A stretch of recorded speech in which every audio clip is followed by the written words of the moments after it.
了些吧？这几日，逍遥粮道贪腐，郊区买卖军资，出卖军情的罪证越查越多。不仅仅是萧家，还有不少你提拔的寒门官员，也拔出萝卜带出泥。如今这健康内外，已是群情激愤，要求必须严惩靖安王府，严查寒门官员。你觉得自己还有生路吗？文熙太子。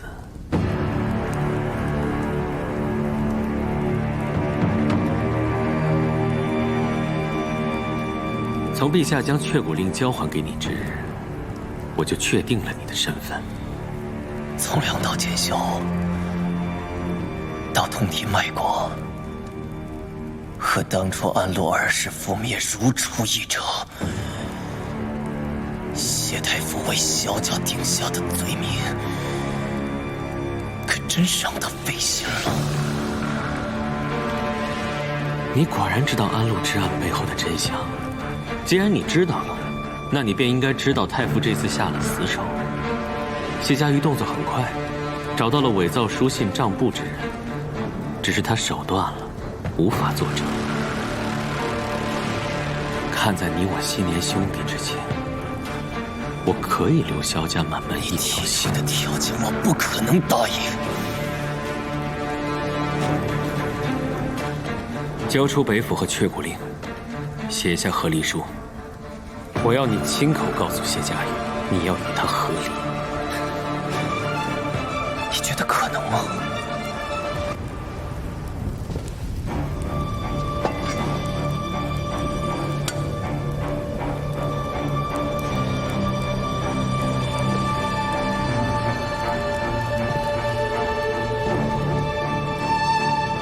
我觉得可能。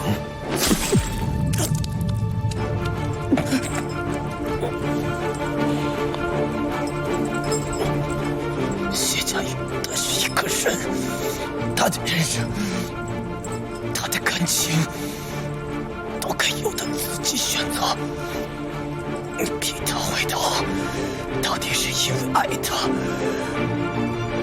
还是因为恨我？那是谢家瑜当初自己就选错了，我只是给他一个重新选择的机会罢了。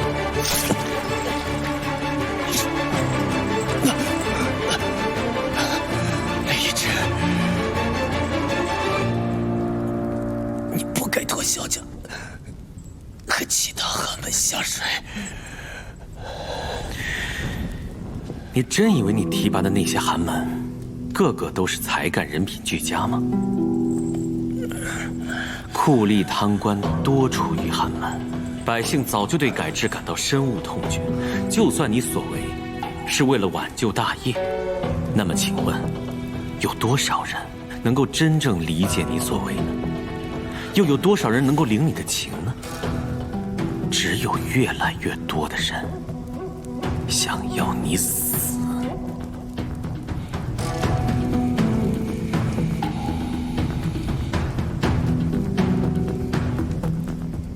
而你也不完全认识你这位父亲，萧居并非被拖下水，他和你那位母后，都是安禄冤案的凶手。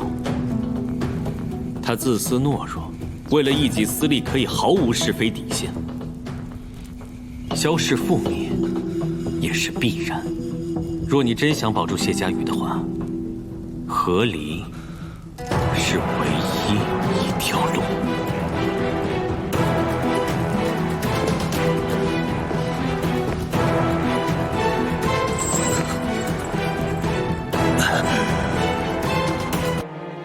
阿母为何一直不同意阿茂与我在一起？我全都明白了。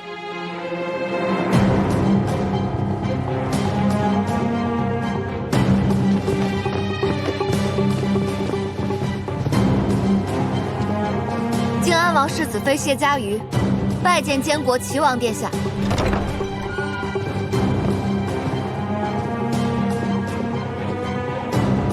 让他进来吧。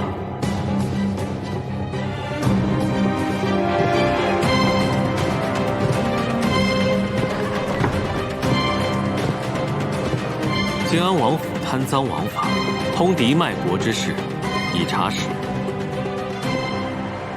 无论你多想帮他，萧无疑除了交出北府军权，写下罪己状之外，没有别的路可走。今日来，是有一样东西给你。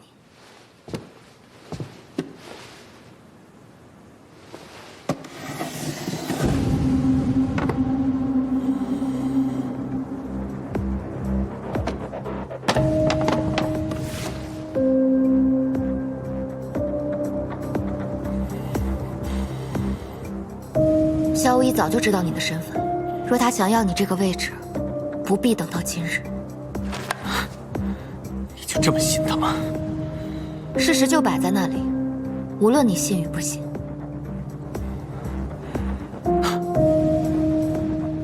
那若是我将你扣在此处，这些证据就毫无意义。瑶瑶，你别逼我，我已经不是以前的礼貌了。若是得不到我想要的东西，大不了玉石俱焚。给你最后一次机会，脱下这只世子妃的符纸，离开萧无疑，永远回到我身边，好不好？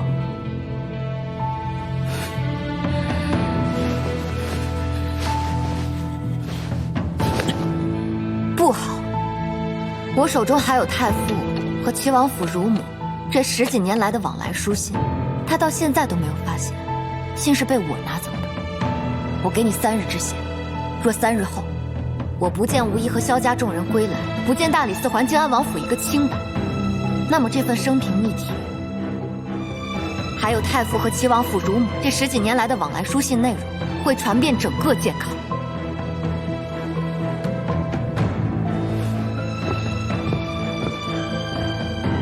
阿茂，无论是不是世子妃，我都是谢家瑜。有没有和萧无疑在一起，我都不会选择和你入宫。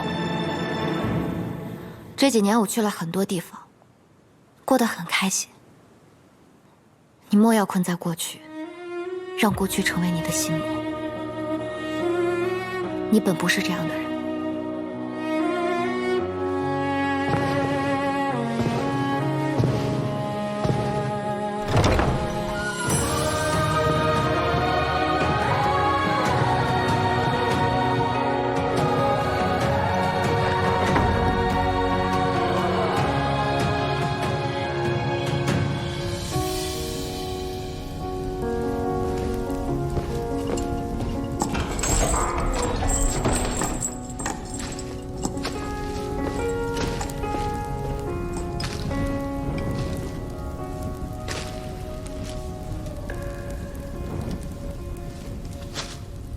瑶瑶来过了。你是从何时开始怀疑我的身世的？从长沙王兵变逼宫，你被突然推到监国之位的那一刻，我以为至少是在乐君除掉郡主之后，没想到比那更早。那夜，当我在健康宫中看到你时，我就在想，谢太傅蓄谋已久，为何偏偏选中了你？果不出所料，陛下立马就派人前往齐州，去探查你的身份。郡主的营使也前去凑热闹，查到了不该查到的真相。但为何那时你不？为何没有揭穿你，将这欺君之罪公布于众？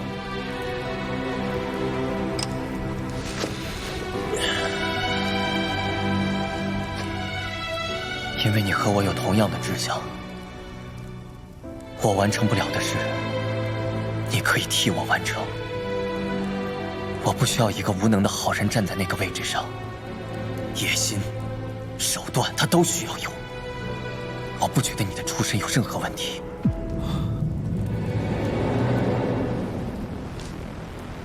你不在乎那至尊之位，但是你需要个帮手。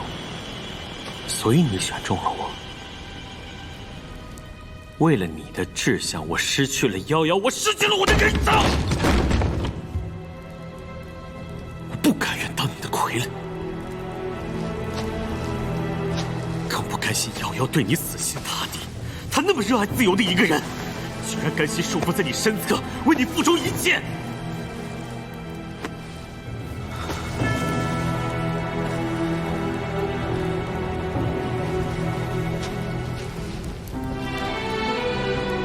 石家大族以为够和北秦，就能换来平安一隅的繁华，但这仅仅是健康城中暂时的繁华。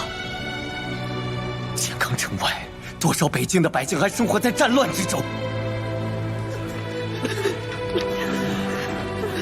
如果不除掉北秦，夺回故土，就不可能有真正的和平。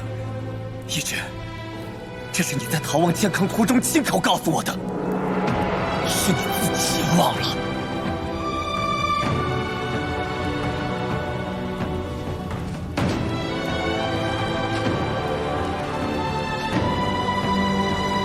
选中你的人不是我，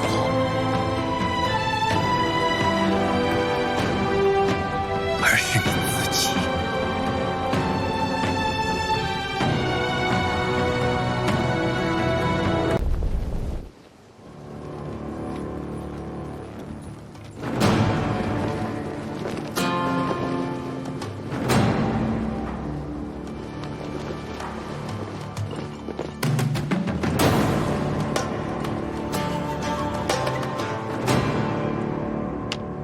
萧氏父子三人贪墨修渠孔，私卖军资，通敌卖国。现查封王府，监国恩旨，非萧氏族人者可离开，不愿离开者，即刻封府。除了老王妃，其他人都走了。何夫子只是我们家请的先生，蕊生那是我们家请的大夫。不是干女儿和妾室吗？还有那孩子。何夫子是何氏女，与萧氏无关。而于蕊生从来都不是靖安王府之人，他是北府军医署官绅。领北府俸禄。至于段子期，就更不是萧无一的儿子。而老王妃，若我没记错的话，大业吕年逾5旬夫人戴罪，可居家囚禁，是否？至于我，你手上拿的是什么？这是萧世子的和离书，监国殿下让世子妃好好为自己考虑考虑。请诸位将我的意思告诉齐王殿下。明日就是最后期限。报！启禀殿下，正通书局撰修柳昭林前来自首。柳昭林不是已经？报！微臣恭喜殿下。孤何喜之有？启禀殿下，萧无一脑中的血瘀已近3年，已成痼疾。殿下放心，一旦经脉完全堵塞，便再无生路。依臣愚见，萧无一应活不过今年。放！顾何时说过要萧无一的性命？顾告诉你们，若是萧无一无法痊愈，顾让你们整个太医署一起陪葬。下去。诺。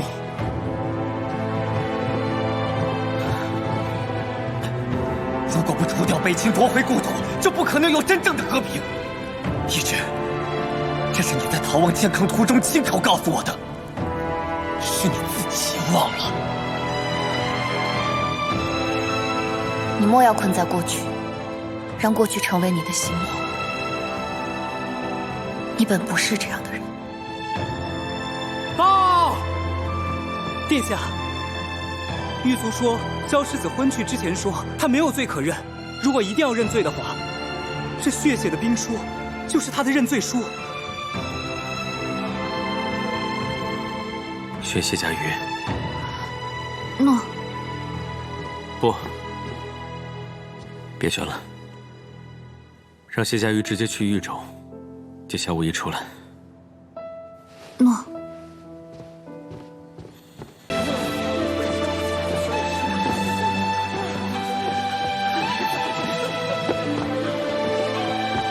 无一，母亲，父亲，哥，你们，我们回家。归属的儿子。现在怎么受得了你这么拍啊？啊！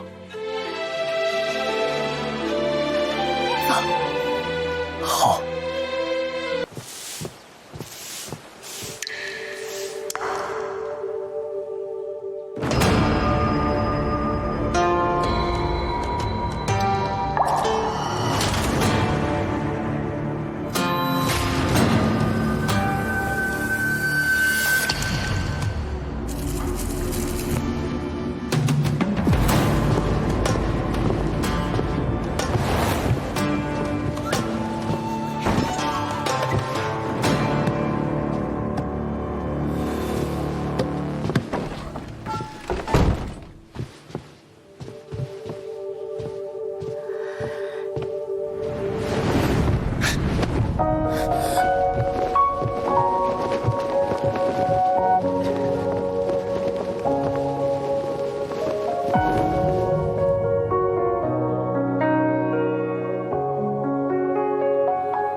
小巫医，你骗人！你明明能看得见。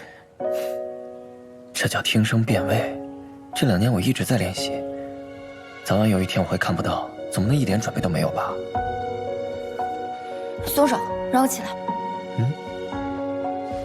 你松手！小巫医，血瘀会越来越严重的事儿。2年前你为什么不告诉我？你不仁，打算半路便丢下我，你不怕我反悔吗？那你还能退婚不成？反正和离书已经被你给烧了。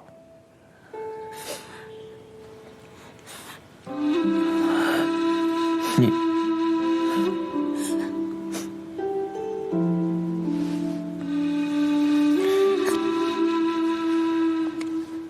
怎么哭了？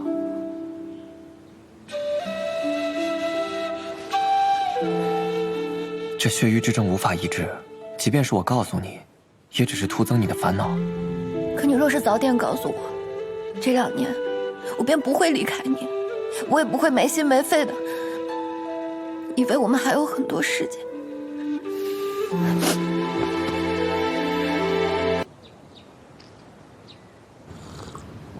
你自知命不久矣，5年、10年，根本不够完成你心中的宏图霸业，所以你急于北府改制。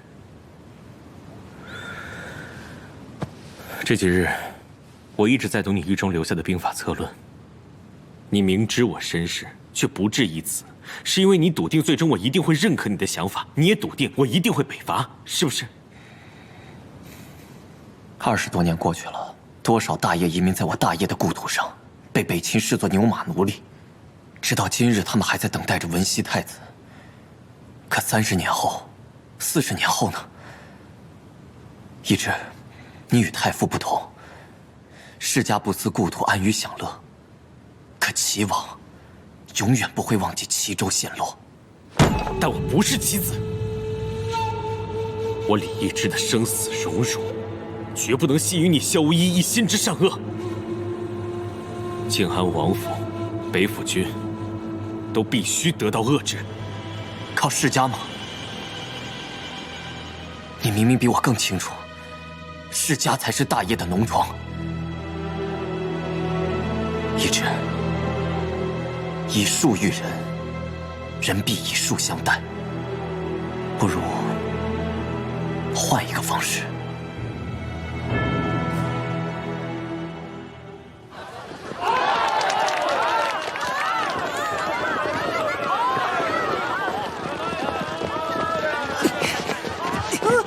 钱呢？啊，我的钱呢？告诉你小屁孩，今儿不给钱你就甭想走，把钱拿出来，拿出来，拿出来，快点！操，拿出来不就完事儿了吗？走。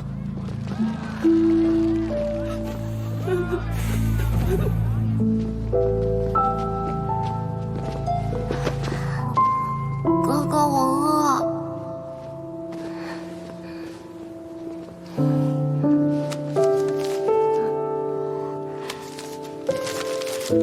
多谢。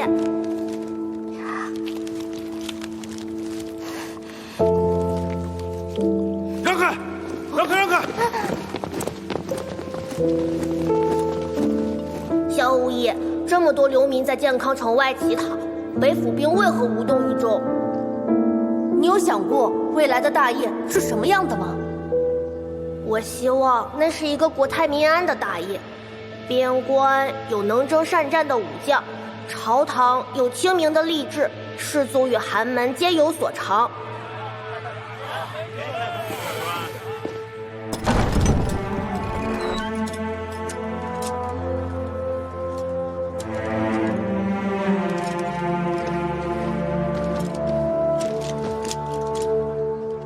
他们便是藏身西院的寒门学子。柳昭林和那些藏身西院的穷学子们，为何愿帮谢怀贵？不过是因为，只有依附权贵才有仕途出路。读书之人，若非被逼无奈，谁愿脏了手中笔，身上衣？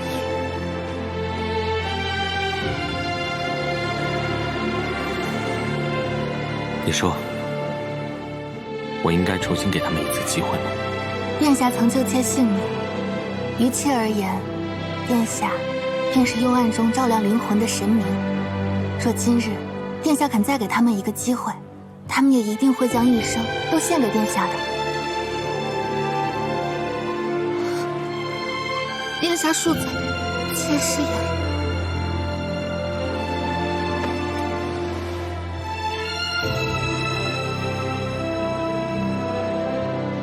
给他们换身新的衣服吧。诺。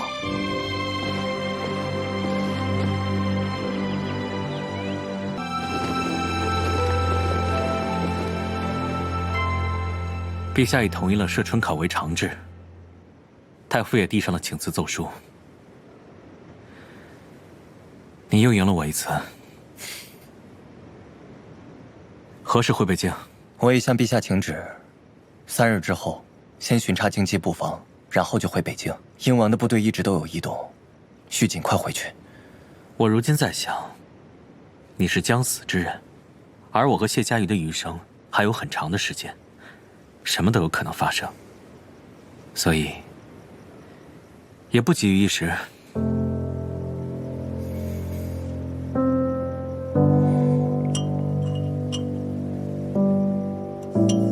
雀谷令中所藏矿藏之隐秘，已被谢家瑜破解。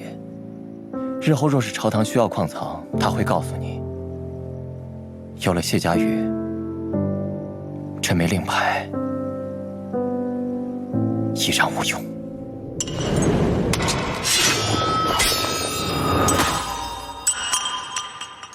萧无义，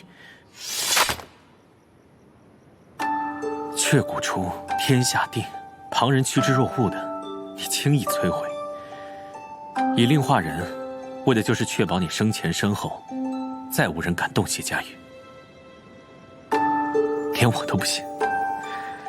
你计划得如此周全，舍得一切，却又在生命的最后选择抛下他出征。萧无义，对你来说，最重要的究竟是什么？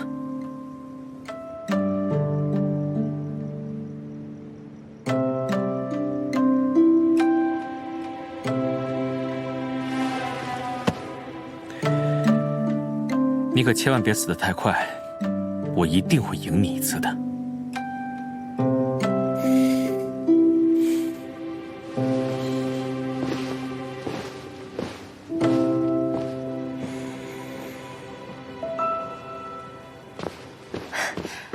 萧无义，李茂回宫了，我们也回家吧。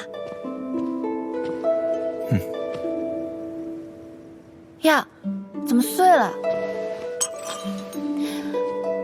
这可是雀谷令，不是早就长在你脑子里了吗？还要它做什么？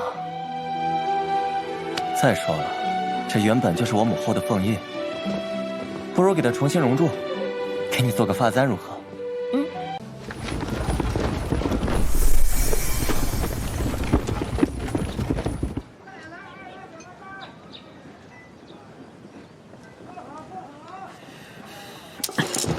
世子妃有命，不准您再糟蹋眼睛了。有人给你撑腰，你翅膀硬了是不是？属下也是奉命行事。宁有妾，朝世子妃撒气。此番巡查京畿布防，禁军战力提升改制卓有成效，也解决了北伐的后患。世子为何依然忧心？战非我所好，战非战不能平。兴矣，亡矣，百姓皆苦。从此你就不再是奴婢，而是妙手的管事。我就把这健康的一切都交给你了。自从苍儿去世之后，我就一直在考虑你的去处。幸亏你没看上青龙，不然要真把你嫁给一个随时要上战场的人，我还不放心呢。我怎么会看上他啊？那我看他总黏着你啊。他哪里是黏着我呀？他分明是通过我黏着演月阿紫。那你呢？我自然也是黏着演月阿紫了。在男性心里，最重要的就只有女郎一个人。男性舍不得女郎。傻男星，我可是把我最大的退路都交给你了。你有经商礼仗的大才，这打仗也好，造军械也罢，可都是很费钱的。若日后我缺钱了，写信给你，你可千万不能装没看见啊！男性发誓，一定帮女郎好好经营妙手，帮女郎赚更多的钱。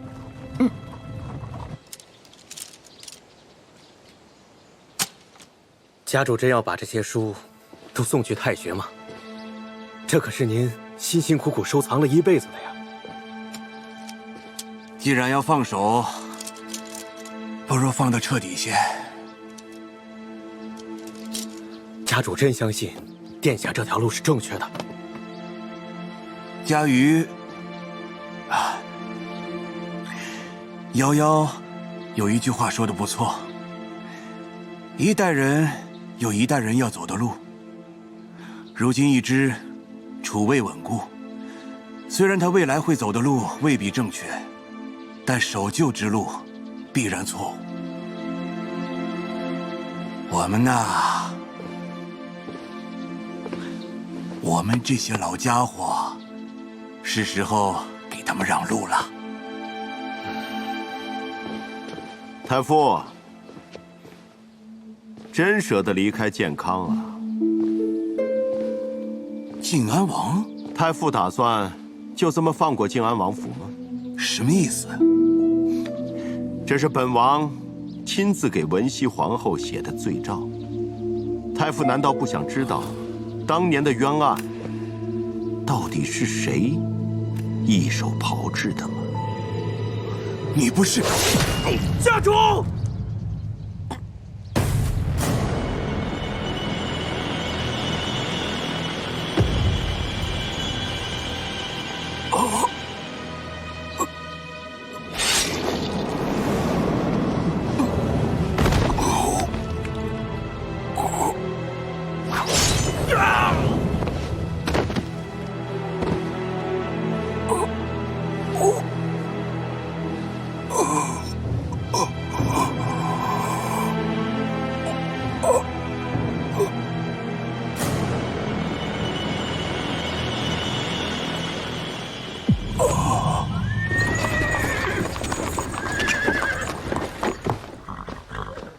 来人，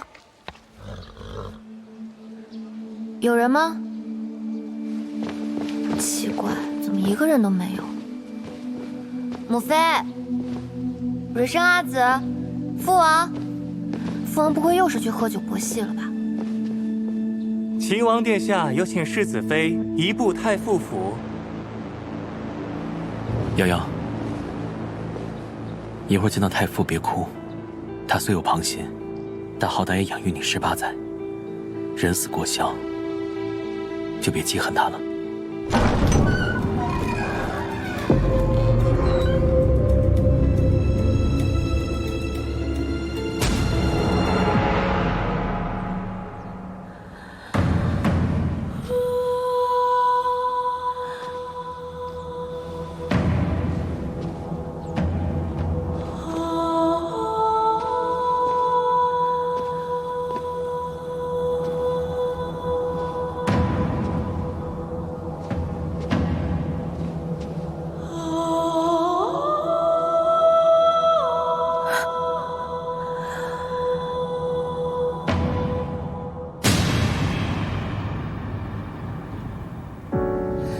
一盏沉灭的回忆，出现了却触不可及，时间忽然一瞬停息。这是夭夭亲手为阿父打磨的黑玉扳指，送给阿父当成生辰礼。怎么样，阿父，好看吗？好看，太好看了。阿父会时时刻刻的带着，时时刻刻的想着我的夭夭。好。却回不掉一颗思念，怕是太远，重逢你的那天，我怕你会忘却。我不怕身万劫，只怕你会走远。我离开你世界，只剩永远。哪怕心跳终会理解，誓死甘愿。我只盼这人间成全你我的缘，隔着永远人天不会灭。我只想和一切都诀别。礼记玉藻篇有云：声容静，头容直，气容肃。你凯记的何意？君子行止，言语当沉稳，行坐当昂首挺胸。阿父，女儿方才失礼了。如果你不是我的女儿，你这辈子会过得自在些。阿父，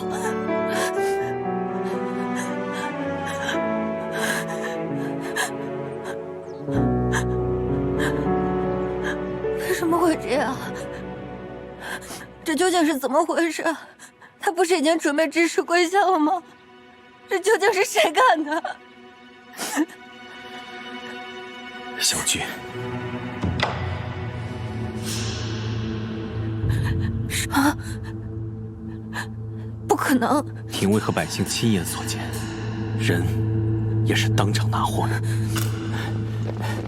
殿下，你来说。是殿下。世子妃，臣今日听闻有人在太傅府闹事，遂前往，正遇到靖安王在太傅府行凶。什么人？靖安王！是个贱人变法，整条街的百姓皆可作证，行凶之人正是靖安王萧驹。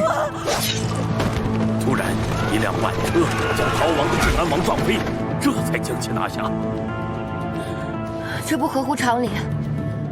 若父王知我阿父与柳昭琳合谋，想要寻机报复，他不应该选在青天白日，而且被人发现也不走小路，反而还要多砍几个人，这不是给自己找人证吗？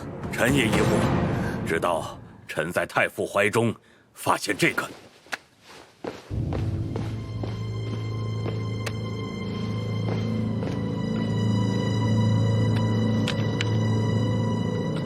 这是父王当年写给文熙皇后的罪诏。这份罪诏落款是昭宁12年，也正是上京沦陷前夕。当年靖安王明知安禄二世蒙受冤屈，却将安禄200余口押上刑场，所以当王爷得知此表落入太傅手中，故而杀人灭口，倒也是说得通的。不对，我阿父早知安禄二世蒙冤，若他早知有此表，定不会沉默至今。上京沦陷，若此表没有毁于战火，那只能是落入北秦之。对，是北秦。廷尉，你当时目睹他开口说话了吗？并未。这就对了，因为口音会暴露身份。阿梦，你可还记得崔俊？那是北秦人的仪容秘术，这些都是北秦人的阴谋。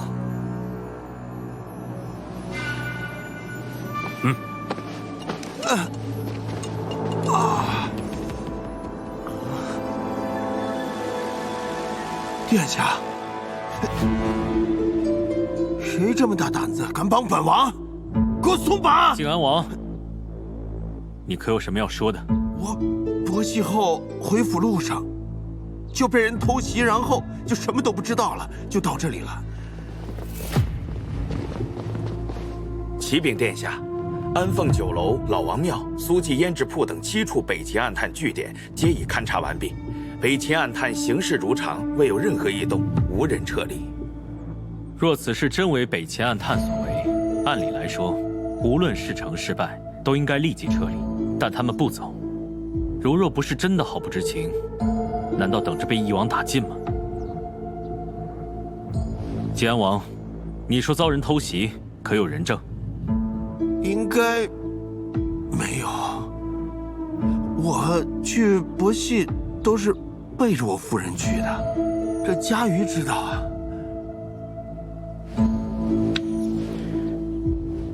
那么这罪诏所记又是否属实呢？当年为了压制世家，臣确实没有揭露冤情。既然安禄二世冤案已经平反，来人，在，将晋安王府上下通通拘押，并立刻派人前往颍州捉拿逍遥，就地卸职。诺。殿下，秘密拘押。殿下，这。萧无一尚未巡查返回，不可让他提前觉察，以免逃脱。